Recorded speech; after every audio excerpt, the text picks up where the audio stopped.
Across the 7-book Harry Potter series, there are quite a few villains working against the boy who lived. Now, I'm not just talking about the most powerful or most evil characters. I confess myself disappointed.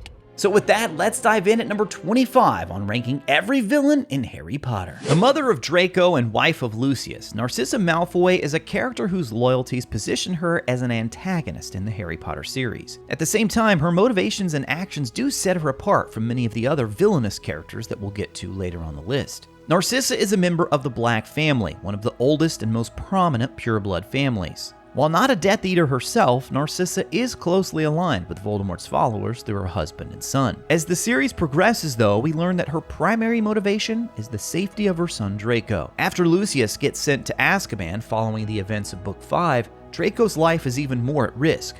Desperate for help, Narcissa reaches out to Snape and persuades him to take an unbreakable vow to protect her son. And of course, there's that moment near the very end of the series when she actually lies to Voldemort when he orders her to check and see if Harry is dead. Her decision to lie is a crucial turning point in the series, and not only saves Harry's life, but once again demonstrates the power of a mother's love. Next on our list is a dark wizard who worked at the Department of Mysteries, and unlike Narcissa, he's more clearly aligned with Voldemort as a Death Eater. Augustus Rookwood acted as a spy and passed along sensitive information to aid the Dark Lord. He's first mentioned in Harry Potter and the Goblet of Fire. During a pensive scene, Igor Karkaroff names Rookwood as one of Voldemort's spies within the Ministry. He did serve time in Azkaban, but was part of the mass breakout during Book 5. He appears at the very end of the book alongside the other Death Eaters attempting to retrieve the prophecy for Voldemort. Our next villain worked for the Ministry as an executioner under the Committee for the Disposal of Dangerous Creatures. As readers, we're introduced to Walden Macnair in Harry Potter and the Prisoner of Azkaban. He's the one who shows up at Hagrid's to serve Buckbeak's execution. He also served Voldemort during the First Wizarding War, but avoided going to Azkaban. We run into Macnair again in Book 5. He's fully rejoined Voldemort's ranks and is present during the battle at the Ministry. He's there with the other Death Eaters attempting to steal the prophecy from Harry. He's also the Death Eater who delivered a pot of Devil's Snare to murder Broderick Bode, an unspeakable at the Department of Mysteries. Macnair got along quite well with Golgamath, a giant who fought alongside Voldemort during the Battle of Hogwarts. This isn't a surprise at all to Hagrid. He says Macnair is a maniac who enjoys taking the lives of others just like Golgamath. Of course, Macnair fought in the Battle of Hogwarts as well, and although he survived, he was captured and sentenced to Azkaban. And in what seems to be a running theme so far, next we have yet another Ministry employee who also served Voldemort as a Death Eater. Initially avoiding Azkaban by denying Voldemort, Corbin Yaxley would later play a key role in his operations, including the infiltration and takeover of the Ministry of Magic. Yaxley used the Imperious Curse on Pius Thickness to become the head of Department of Magical Law Enforcement, a position which he then used to oppress Muggleborns. He was actively involved in a few significant battles, including the Battle of the Astronomy Tower and the Battle of Hogwarts. Despite his brutality and loyalty to Voldemort, he doesn't appear to have been highly ranked among the Death Eaters. His ultimate fate is unknown, though he was knocked out of the final battle by George Weasley and Lee Jordan. Our next entry is yet another Death Eater, and he was a particularly sadistic one. Antonin Dolohov was one of Voldemort's early followers. He was sent to Azkaban during the First Wizarding War for murdering Gideon and Fabian Pruitt. After the mass breakout in Order of the Phoenix, he immediately rejoined Voldemort's side. One interesting note about Dolohov is he appears to have either invented a spell or mastered a spell not often used by others. He had a specialty attack that was known by a zigzagging jet of purple light that would cause severe internal injuries. He uses this on Hermione during the battle at the Ministry, and she's immediately knocked out of the fight. She even has to go to St. Mungo's to be treated for those injuries. Dolohov also played a big part in Deathly Hallows, as he's one of the Death Eaters who attacks the trio on Tottenham Court Road. And later in the Battle of Hogwarts, he's the one who takes the life of Remus Lupin. Up next, we have a sibling pair of Death Eaters that factor heavily into the events at Hogwarts during Deathly Hallows. While Harry, Ron, and Hermione are out hunting Horcruxes, the students back at Hogwarts suffer daily at the hands of the Death Eaters now in charge at the school. Two of the worst, Alecto and Amicus Carrow. Amicus teaches dark arts, which forces the students to learn dark magic. Alecto teaches Muggle studies, but the class is nothing more than a tool for spreading Voldemort's anti-Muggle agenda. Even more than the subjects they teach, however, the Carrows become known for their harsh punishments against students, at times even using the Cruciatus Curse. They abandon any pretense of civility, which makes the environment at Hogwarts even more dangerous.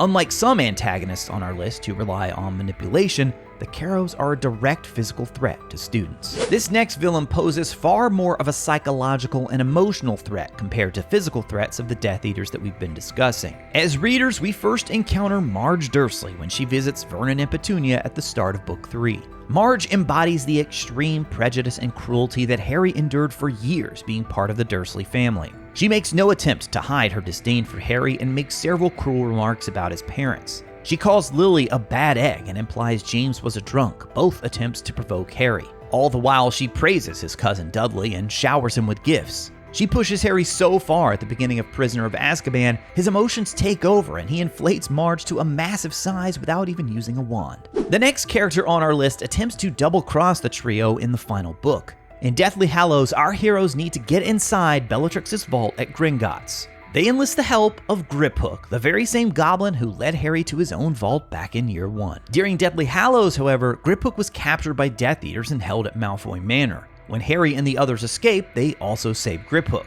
After the rescue, he agrees to help them break into the vault in exchange for Gryffindor's sword. Sensing they had no plans to give back the sword, however, Griphook helps them into the vault but then steals the sword. He also attempts to trap them inside. So while they do succeed in retrieving Hufflepuff's cup from the vault, they lose the sword in the process. And this of course has a huge impact on how the rest of the book plays out. Now we move to another who, like Griphook, is a completely different type of villain compared to the Death Eaters on our list. During the events of Goblet of Fire, a notorious Daily Prophet journalist takes interest in Harry and his involvement with the Triwizard Tournament. Of course, I'm talking about the sensationalist Rita Skeeter. Her coverage of the tournament includes several articles that create unneeded stress for Harry. One that's particularly harmful paints him as an attention-seeking and disturbed individual. Additionally, she incorrectly portrays Hermione as being romantically involved with both Harry and Victor Crumb. She even goes after Hagrid to expose his half-giant heritage. It's not until Hermione learns of Rita's status as an unregistered animagus that Rita comes clean.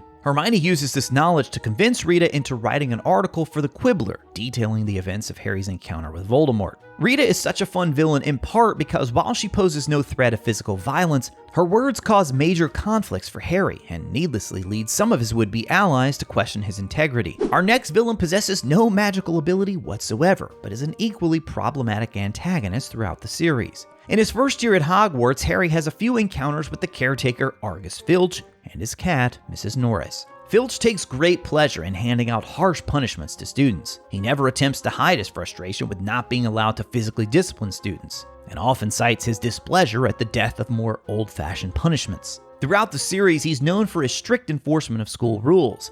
He often overreacts to minor infractions, and this makes him a near constant source of annoyance for the students. Filch's status as a squib only fuels his bitterness and resentment. It's clear he envies their magical abilities and often takes out his frustration on the students. And although Filch appears to enjoy Umbridge's reign as Hogwarts High Inquisitor, he ultimately shows his loyalty to Hogwarts by helping Madame Pomfrey evacuate students before the final battle against Voldemort.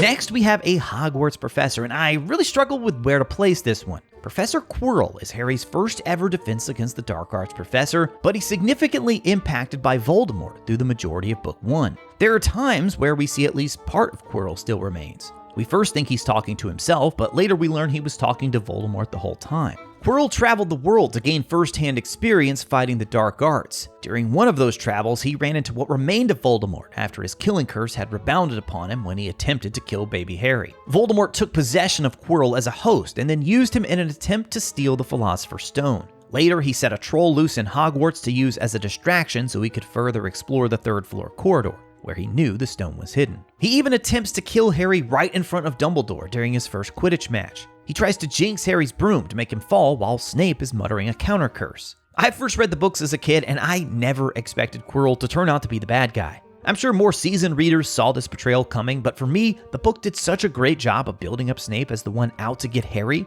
so I legitimately gasped when I found out it had been Quirrell all along. So even though Quirrell is heavily influenced by Voldemort, I still think he deserves a spot on our list. While Quirrell was timid and unsure of himself, our next villain was the total opposite. In fact, this villain was one of the most vicious and ruthless in the entire series. Fenrir Greyback, the notorious werewolf, is one of the most fearsome antagonists we come across. He's known for specifically targeting children to spread the werewolf curse. Greyback was the one responsible for attacking and cursing Remus Lupin when he was only 5 years old. And unlike most werewolves who are only dangerous during the full moon, Greyback was dangerous at all times because he enjoyed the brutality. He was primarily used as a threat by Voldemort toward parents who feared Voldemort would unleash Greyback on their children. In terms of his encounters with Harry, there are really just a handful of times Harry runs into him. He's present at the end of Half-Blood Prince during the battle at the Astronomy Tower. It's there he mauls Bill Weasley, leaving him permanently scarred and with some wolfish tendencies. Greyback also works alongside the Snatchers, who capture Harry, Ron, and Hermione during Deathly Hallows. And of course, he fatally attacks Lavender Brown during the Battle of Hogwarts. Honestly, I'd rate Greyback much higher if he had more appearances in the series, especially more appearances in Harry's presence. Far too often, Greyback's actions occur behind the scenes, which is ultimately why I didn't rank him higher. Now we move to another type of villain who served as a complex antagonist in a position of immense power in the wizarding world. Cornelius Fudge, the Minister of Magic for most of the Harry Potter series, makes a number of decisions that have significant consequences throughout the books. His time as minister is marked by a combination of incompetence, denial, and a desire to protect his public image. Fudge is a man more concerned with maintaining the status quo and his own authority rather than facing uncomfortable truths. He's stubborn, afraid of losing power, and easily influenced by those around him. Fudge refuses to believe or publicly acknowledge Voldemort's return. He actively works to discredit Harry and Dumbledore. He oversees Harry's disciplinary hearing for using magic outside of school at the beginning of Book 5. Of course, Harry only used magic to ward off a group of Dementors that were sent by Dolores Umbridge. And speaking of Umbridge, Fudge's most frustrating act as minister would have to be appointing her to work at Hogwarts. Now, while they certainly aren't anywhere close to having Fudge's level of influence, our next pair of villains are a frequent source of bullying for Harry and many of his friends. Vincent Crabbe and Gregory Goyle serve as the loyal henchmen to Draco Malfoy. Although they aren't primary antagonists, nor are they particularly bright, their unwavering support of Draco and later allegiance to Voldemort makes them significant contributors to major conflicts in the series. Most of the time, they're nothing more than the muscle for Malfoy's bullying throughout Hogwarts. All of that starts to change in Half-Blood Prince when the two start working more closely with the Death Eaters. They aid Malfoy in his mission to repair the Vanishing Cabinet, which ultimately leads to the Death Eaters taking over the castle and eventually the death of Albus Dumbledore. And then in the final book, they confront Harry, Ron, and Hermione during the Battle of Hogwarts, taking a more active approach on Voldemort's side. Now, during that encounter, Crabbe even goes as far to cast Fiendfire inside the Room of Requirement. This leads to his death and nearly kills Malfoy and Goyle in the process. The latter two are actually saved by Harry, Ron, and Hermione. Up next, we have a villain and Death Eater who performs quite an amazing feat, all right under the nose of Albus Dumbledore. For the majority of Harry Potter and the Goblet of Fire, we think Harry is learning defense against the dark arts from one of the greatest Aurors alive in Mad-Eye Moody. In reality, though, the Moody we get to know throughout Book 4 is a fraud. His true identity is Barty Crouch Jr., a former Death Eater and son of Ministry official Barty Crouch Sr. He has to be one of the most cunning and dangerous Death Eaters. His actions have big-time implications for the plot and directly affect Voldemort's rebirth at the end of the book. Barty Jr. had been a fervent supporter of Voldemort and spent time in Azkaban for his participation in the torture of Frank and Alice Longbottom. His capture and imprisonment resulted in a huge scandal for Barty Sr. Even so, his mother convinced Barty Sr. to get him out of Azkaban. They came up with an elaborate plan to have her take his place using Polyjuice Potion. This escape went completely undetected for years as it was masterfully executed. Had Barty Jr. simply kept a low profile for the rest of his life, he probably would have never been found. Instead, he returned to Voldemort and even helped him along in his return to power. Barty Jr. uses Polyjuice Potion himself to impersonate Mad-Eye Moody. This deception allows him to infiltrate Hogwarts and directly manipulate the Triwizard Tournament from within. Somewhat surprisingly, he plays the role as a professor quite well and teaches the students about the unforgivable curses. He even comforts Neville after the lesson as he can tell how much learning the Cruciatus Curse affected him. It's only later when we realize he was Barty Jr. all along that we fully understand just how twisted that moment actually was. The man who comforted Neville was one of the men who tortured his parents' innocent Mungos in the first place. Kicking off the top 10 section on our list, we move to a character who showed incredible loyalty to Voldemort. In fact, Voldemort thought so much of Nagini, he made her into one of his Horcruxes. Now, if you haven't seen the Fantastic Beasts movies, it's there where we learn more about Nagini's past and that she was once a human who suffered from a blood curse known as a Maledictus. This curse eventually transformed her into a snake for good, and at some point, she entered the service of Voldemort and remained by his side until the very end. She has a chilling introduction at the beginning of Goblet of Fire with the murder of Frank Bryce. She then makes a number of other prominent appearances in the series, which includes a near-fatal attack on Arthur Weasley. Perhaps her most shocking and memorable appearance occurs in Deathly Hallows at the home of Bathilda Bagshot. This is honestly one of the most shocking moments in the entire series, and that's saying something considering all the twists and turns throughout Harry Potter. While it's immediately clear in this moment that something is off with Bathilda, I can't imagine anyone guessed that she was actually Nagini, a snake that was physically wearing a human as a disguise. It's just so disgusting to even think about. Nagini is also the instrument Voldemort used to kill Severus Snape just before the Battle of Hogwarts. And then of course her ultimate defeat at the hands of Neville Longbottom has to be one of the most epic moments both in the books and in the movies. In Harry Potter and the Chamber of Secrets, Lucius Malfoy slipped his old master's diary into the bag of young Ginny Weasley. This single act set the stage for the events that nearly took her life. All the while, Lucius attempts to use the events around the Chamber of Secrets as a way to oust both Hagrid and Dumbledore from the school. Even after those events, he continues to serve as a fairly prominent antagonist in the series. He works behind the scenes quite a bit in books 3 through 4, but by book 5, he throws his support behind Umbridge and her oppressive measures at Hogwarts. And in the climax of that book, he leads the Death Eaters on their mission to retrieve the prophecy from Harry. This act leads to his capture and imprisonment in Azkaban. Voldemort then punishes the Malfoy family by assigning Draco the dangerous mission of killing Dumbledore, likely expecting him to die in the process. By the final book, Lucius had been set free from Azkaban, but he was now in a position of disgrace among the Death Eaters. Although overall he was much more involved with Voldemort than Narcissa, by the end it appears he ultimately valued his family more as well. When the final battle broke out, he and Narcissa searched for Draco together, rather than joining in more of the fighting. Our next villains aren't of the magical variety, but they're certainly a major point of frustration and even emotional abuse for Harry. After he surprisingly survives a direct attack from Voldemort as a baby, Dumbledore sought to protect Harry with a series of magical charms that required him to return each year to live with his only living relatives. Unfortunately for Harry, his only living relatives absolutely despised him. The Dursleys, consisting of Vernon, Petunia, and their son Dudley, are the primary antagonists in Harry's early years before he learns he's a wizard. And they play this part so incredibly well. They force Harry to live in a cupboard under the stairs, treat him as a servant, and deny him any affection you'd expect from a caregiver. Dudley, on the other hand, is constantly lavished with praise and gifts. He bullies Harry relentlessly, a behavior often ignored and sometimes even encouraged by his parents. The Dursleys appear from the very first chapter, and their cruelty towards Harry causes us to immediately sympathize with his character. When the time finally comes for Harry to learn he's a wizard, they try everything in their power to prevent him from knowing the truth. Their treatment of Harry worsens after Dobby's visit before his second term at Hogwarts. Vernon resorts to locking him in his room and placing bars on the window. And then of course in book 3, we have Marge's visit, which only further highlights their harsh treatment. While the Dursleys are never fully redeemed, they eventually do shift their perceptions of Harry, at least somewhat. Dudley shows a small amount of compassion when they're forced to leave Privet Drive for their own protection, this taking place near the beginning of Deathly Hallows.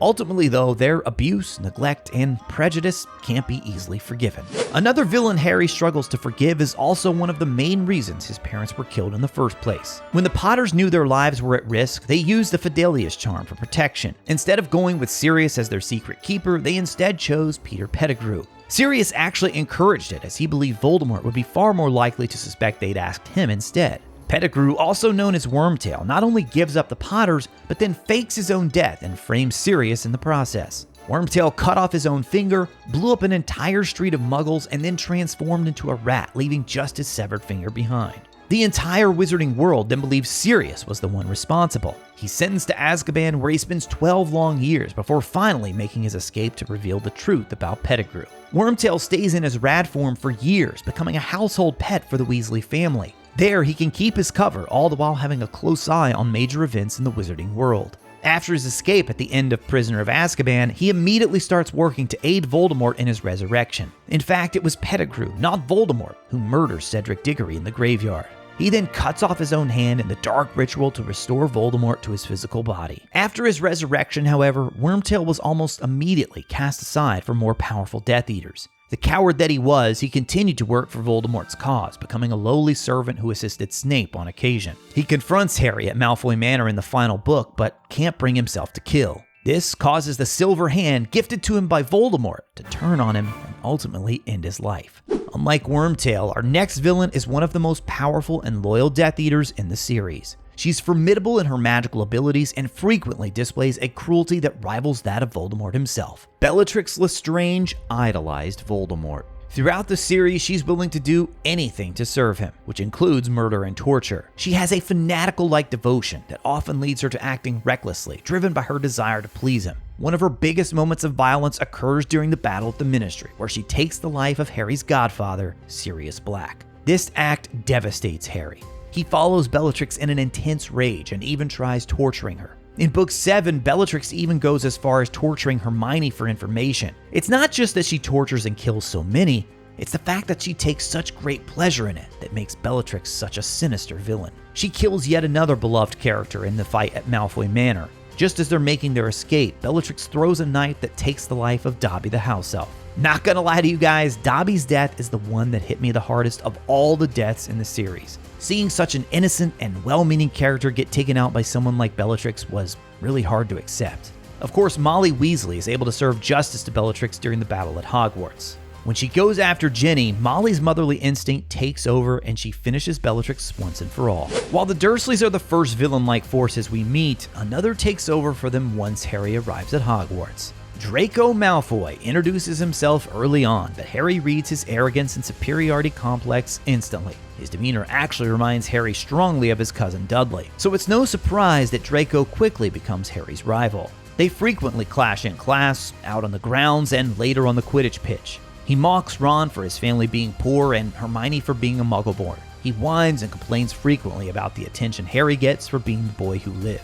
Even after his own father cautions him against making an enemy out of Harry, he's unable to resist. He appears destined to join the ranks of the other Death Eaters after his own father is captured and sent to Azkaban. But throughout Year 6, Draco becomes increasingly frustrated at the monumental task before him. It's only with Snape's help that he gets as far as he does. And in a surprising twist of fate that no one intended, Draco actually becomes Master of the Elder Wand.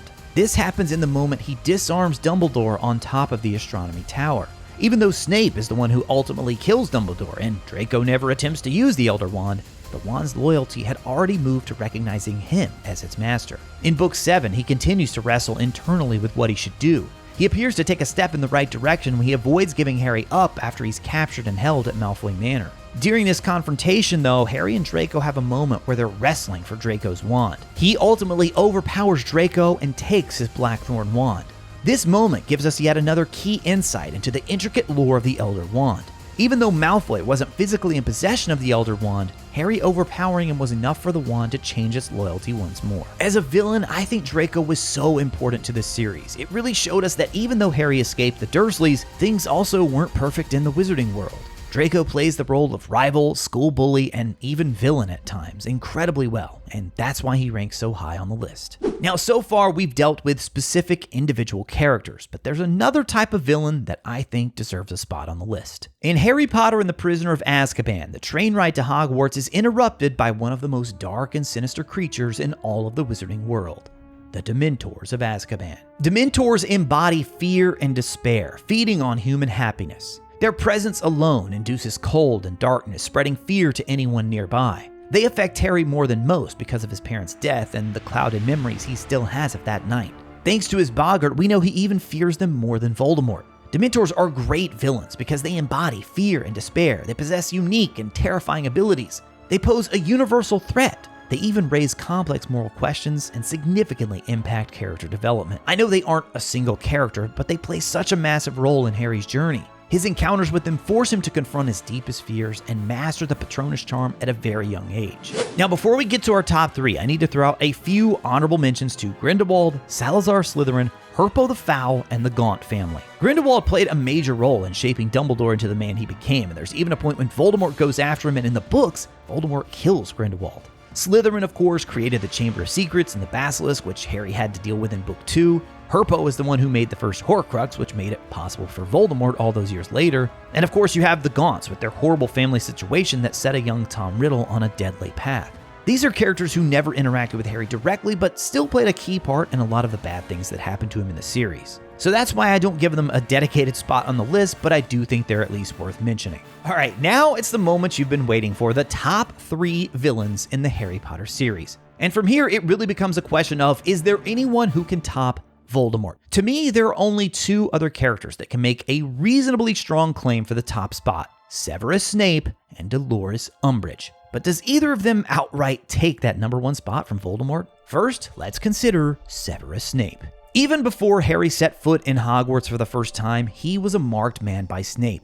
And yes, while Voldemort also left a mark on Harry, it was for completely different reasons. With Harry, it wasn't really personal for Voldemort, at least not in the beginning. It all came down to the prophecy and Voldemort's desire to live forever. Snape, on the other hand, loathed Harry because of his father. We know how much Harry looked like his father, James. This only made things worse for Snape. Every time he saw Harry, he was reminded of those old memories. And even though he ultimately came down on the side of good, even died to protect Harry in the end, he certainly wasn't happy about any of it. He's a constant thorn in Harry's side from the moment he walks into Hogwarts for the first time. This is one of those areas where the movies fall well short of the books. As great as Alan Rickman's portrayal was, Snape treated students far, far worse. He was often harsh, intimidating, and even downright cruel at times. He constantly belittles Neville and mocks his mistakes. He does all of this despite knowing Neville's family history and that his parents are in St. Mungo's, all thanks to Death Eaters. Neville's fear is so intense that his boggart takes the form of Snape. It's not just Neville though. Snape calls Ron incompetent in front of the entire class. He mocks Hermione as an insufferable know-it-all. He even humiliates her over her physical appearance. In Goblet of Fire during a potions lesson, Draco jinxes Hermione by causing her teeth to grow rapidly. Instead of punishing Draco or even helping Hermione, Snape tells her he sees no difference. Hermione then storms out of the classroom in tears. And then, of course, there's his treatment of Harry. In his very first potions lesson, Snape singles Harry out by questioning his knowledge of potion ingredients. Even though he knows Harry won't know the answer, he wants to make him look foolish in front of the whole class. Of course, all of this is balanced out with a degree of complexity that we just don't see with most Potter characters. Snape is shrouded in mystery for most of the series.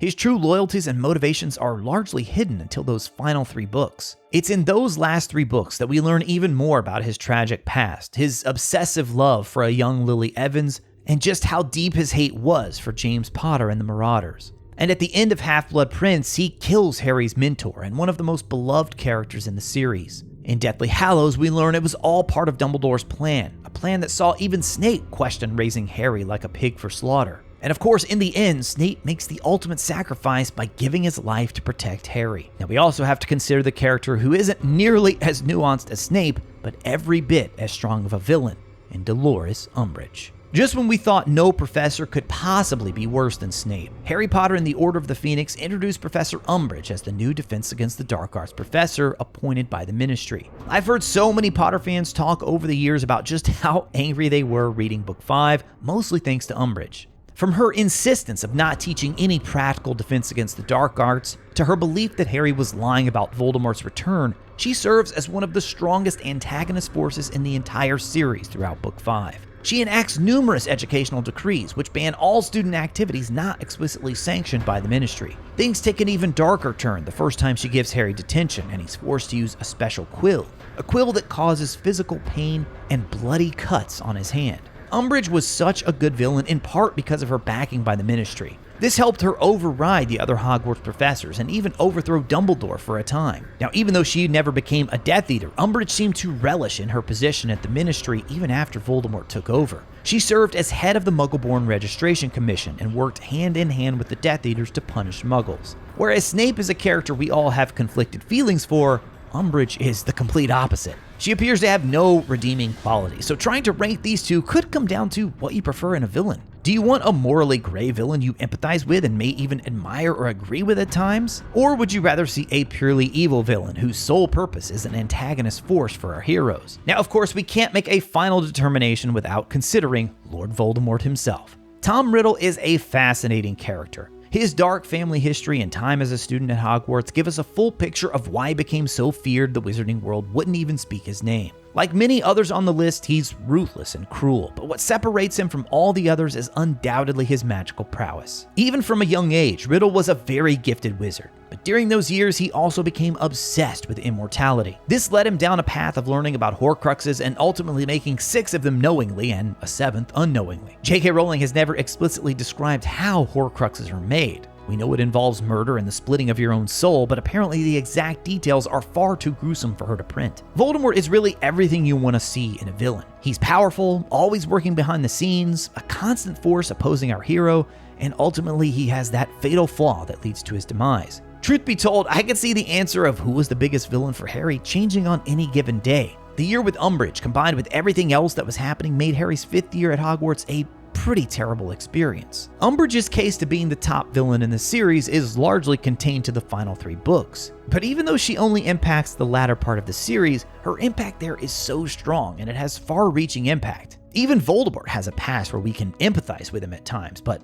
not so with Umbridge. Readers are meant to completely despise Umbridge, and she just plays this part incredibly well. Now, in terms of raw power and impact on the larger world, Voldemort would easily take the top spot here. He has a really interesting backstory with tragic origins. He also helps to make Harry's character even stronger. Despite growing up with a terrible family who didn't care for him, Harry constantly makes the right choices and chooses love. Voldemort, on the other hand, chooses hate and himself. If we rank it by the most interesting character with the good and the bad, it would have to be Snape. Another thing that could give Snape the edge here is the fact that he was present throughout the entire series. Voldemort was usually working in the background and only had a handful of direct encounters with Harry. Snape interacted with Harry nearly every day at Hogwarts for the first 6 books. Now, like I said, when we reach the top 3, I could definitely understand putting any one of these at the top. Now, don't worry, I'm not going to leave you hanging. I know I have to make a decision here. And for me personally, I have to say that I love the ambiguity of Snape throughout the series. I think it has to mean something that he was the one with Harry day in, day out for most of the series. I think he's one of the most interesting and complex characters, and ultimately he does have that redeeming moment at the very end. I'd put Voldemort at number 2 and Umbridge at number 3, mostly because of her limited time. Had she been present for more of the series, I might rank her number 1, honestly, because she's a character you just can't stand. One character that we didn't rank today, but I have to mention, is the Dark Wizard Acrisius. If you've never heard of him, he committed a number of atrocities at the place that would be known as Azkaban Prison. You can learn all about Acrisius in the video on the right side of your screen now, as I have a full breakdown. Thanks to all our channel members, with a special shout out to Noah, Nico, Martin, Savage Khaleesi, and Dylan for supporting with a Tier 3 Phoenix membership. As always, thank you all so much for watching. I'll talk to you again soon.